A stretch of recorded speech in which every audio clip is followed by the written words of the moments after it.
고난을 이기는 방법, 두려움과 걱정을 몰아내기. 하나님의 사랑을 의심하지 마십시오. 하나님은 우리를 사랑하십니다. 그 사랑을 믿는다면 두려워할 것도 염려할 것도 없습니다. 하나님께서 우리를 사랑하시니 우리를 좋은 곳으로 이끄실 줄 믿어야 합니다. 믿음의 기본은 하나님의 사랑을 의심하지 않는 것입니다. 내 믿음이 흔들린다면 그것은 곧 하나님의 사랑을 의심하는 것입니다. 우리는 어려운 일을 당할 때 가장 먼저 하나님의 사랑을 의심합니다. 저 또한 그리했었습니다. 하나님이 나를 사랑하신다면 이런 일이 일어날 리 없다고 생각하죠. 우리의 판단은 온통 세상적인 것에 머물러 있기 때문에 하나님 사랑의 깊이를 알기 힘듭니다. 우리는 우리의 잣대로 하나님의 사랑을 가늠합니다. 원하는 것이 이루어질 때 우리는 하나님이 나를 사랑한다고 느낍니다. 원하는 것이 이루어지지 않을 때 우리는 하나님이 나를 외면했다고 느낍니다. 그러나 어렵고 힘든 고통의 과정을 통해서 하나님의 사랑을 알게 된다면 그것이야말로 진정 성숙한 신앙인입니다. 모든 고난은 징계가 아닙니다. 어려운 일이 닥치면 우리는 자신의 죄를 돌아봅니다. 내가 무슨 잘못을 해서 이런 일이 생긴 걸까? 하나님께 서원한 것을 갚지 않아서일까? 그러나 분명히 말씀드립니다. 하나님은 우리를 징계하시기 위해 고난을 만들어주시는 분이 아닙니다. 하나님의 속성상 그분은 끝까지 참고 기다리시는 분이십니다. 제가 오랜 시간 많은 분들을 위해 기도하며 깨달은 것이 있습니다. 우리에게 닥친 고난의 대부분은 하나님의 징계가 아니라 우리 스스로 끌어당긴 것들입니다. 우리의 영적인 문제, 욕심, 죄가 그 고통을 불러오는 것입니다. 하나님께서 일부러 어려움을 만들어 우리에게 안겨주시는 것이 아닙니다. 물론 하나님은 때로 요나처럼 우리를 물고기 뱃속으로 들어가게 하실 수도 있습니다. 바른 길로 인도하시기 위한 하나님의 사랑의 손길이지요. 그러나 그것은 극히 드문 경우입니다. 대부분의 고난은 하나님이 만드신 것이 아니라 우리 자신이 불러들인 것임을 기억하십시오. 고난을 통해 하나님을 만납니다. 그렇다면 왜 하나님은 그 고난을 그냥 두실까요?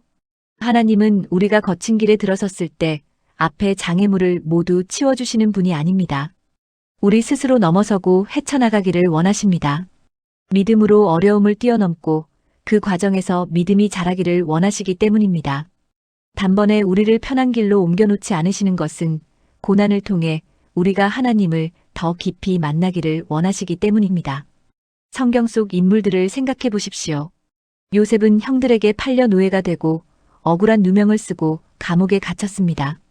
그러나 그 모든 고난의 과정이 결국 하나님의 섭리였습니다. 요셉은 고난의 끝에서 이렇게 고백합니다. 당신들이 나를 이곳에 판 것을 슬퍼하지 마십시오. 하나님이 생명을 구하시려고 나를 당신들보다 먼저 보내셨습니다. 고난 속에서도 하나님을 신뢰했기에 가능한 고백이었습니다. 욥을 생각해 보십시오.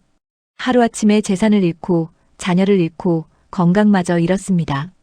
욥의 친구들은 말했습니다. 내가 죄를 지었기 때문이다. 그러나 하나님은 그렇게 말씀하지 않으셨습니다. 욥은 고난의 한복판에서 하나님께 부르짖었고 그 과정을 통해 이전과는 비교할 수 없는 깊은 하나님을 만났습니다. 고난이 욥을 무너뜨린 것이 아니라 고난이 욥을 하나님 앞에 세운 것입니다. 하나님을 만난 간증을 생각해 보십시오. 그 간증의 대부분은 편안한 시절이 아닌 어려움 속에서 만난 하나님입니다. 부귀영화를 누리며 모든 것이 풍족할 때는 하나님의 존재가 절실하지 않습니다. 그러나 고난 앞에 무릎 꿇을 때 우리는 비로소 하나님을 만납니다. 우리는 형통을 원합니다. 그러나 믿음은 고난을 통해 자랍니다. 두려움과 걱정은 믿음의 상태가 아닙니다. 이제 가장 중요한 이야기를 드리려 합니다. 많은 분들이 고난 앞에서 기도합니다. 여기저기 기도를 부탁하고 새벽마다 엎드립니다. 그런데 기도하면서도 두렵고 기도하면서도 걱정하고 기도하면서도 잠을 이루지 못합니다. 그리고 이렇게 생각하죠. 나는 이렇게 열심히 기도하는데 왜 응답이 없을까? 그런데 한번 생각해 보십시오. 그 기도 안에 믿음이 있었습니까? 두려움과 걱정은 믿음의 상태가 아닙니다. 두려움은 하나님을 신뢰하지 못한다는 신호입니다.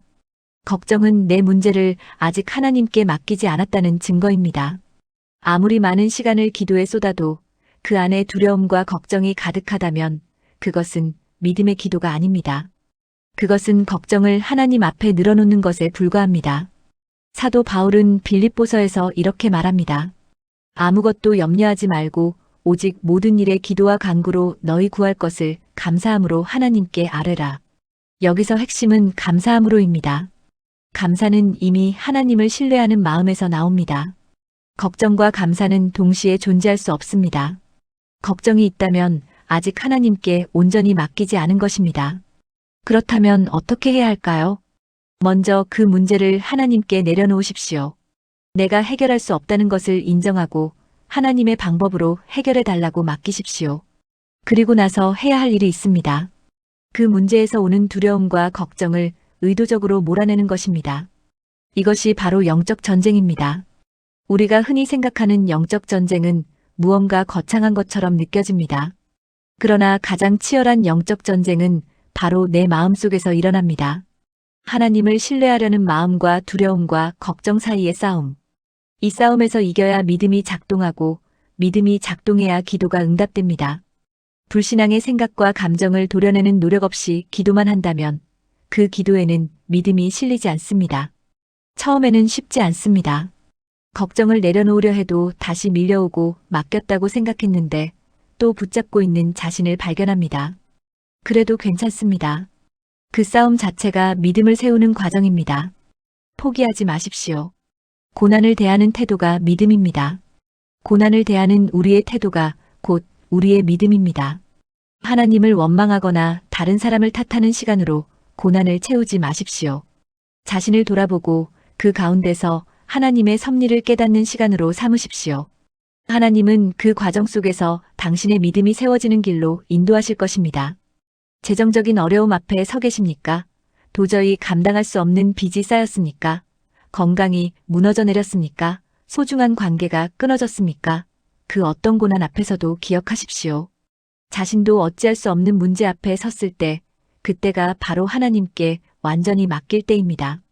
그리고 그 문제에서 오는 두려움과 걱정을 하나씩 내려놓는 싸움을 시작하십시오. 그것이 믿음입니다. 인생에서 고난 없는 사람이 어디 있습니까? 고난은 누구에게나 찾아옵니다. 그러나 그 고난을 바라보는 태도가 사람을 나눕니다. 어떤 이는 고난을 믿음으로 이겨내고 어떤 이는 평생 그 무게를 걸머쥐고 삽니다. 그 차이는 능력의 차이가 아닙니다. 믿음의 차이입니다. 믿음이란 거창한 것이 아닙니다. 하나님께 맡겼기에 두려움과 걱정을 내려놓는 것. 하나님이 이 문제를 붙들고 계신다는 것을 신뢰하는 것. 그것이 믿음입니다. 고난이 당신을 하나님께로 이끕니다. 고난이 두렵습니까? 하나님을 사랑하는 자는 결코 망하지 않습니다. 고난은 우리를 무너뜨리기 위해 오는 것이 아닙니다. 고난은 우리를 하나님께로 이끌기 위해 허락됩니다. 그 과정을 통해 우리는 하나님을 더 깊이 사랑하게 되고 믿음이 세워집니다. 하나님은 바로 그것을 원하십니다.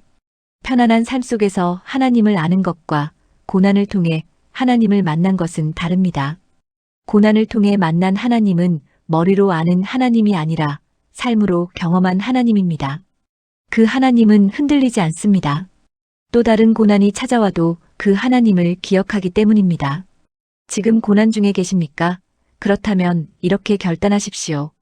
이 고난을 통해 하나님을 더 사랑하기로 결단합니다. 이 문제를 하나님께 맡깁니다.